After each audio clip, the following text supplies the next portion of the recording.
বন্ধুরা, তোমরা সবাই কেমন আছো? আশা করি সবাই ভালো আছো। আমিও খুব ভালো আছি। আজকে আবারও ছোট একটা মিনি ব্লগ নিয়ে চলে আসলাম।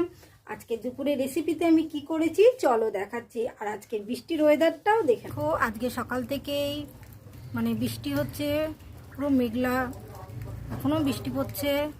তাই এই বৃষ্টির দিনে আজকে দুপুরে রেসিপি চলো দেখবে। আজকে বৃষ্টির দিনে রেসিপিতে আছে এই দেখো খিচুড়ি, আর আছে এই যে বেগুন ভাজা, আর এই দেখো বাঁধাকপি, আর এখানে একটু পায়েস। এই শীতকালে গুড়ের পায়েস খেতে খুব ভালো লাগে। তারপরে খিচুড়ির পরে হলে তো আরোই ভালো লাগে। দেখতে থাকো। সবাই তো এখন বসে আছে এই খিচুড়ি। তোমরা এরকম খিচুড়ির সাথে বাঁধাকপি বেগুন ভাজা খেতে ভালোবাসো কে কে? আমাকে কমেন্ট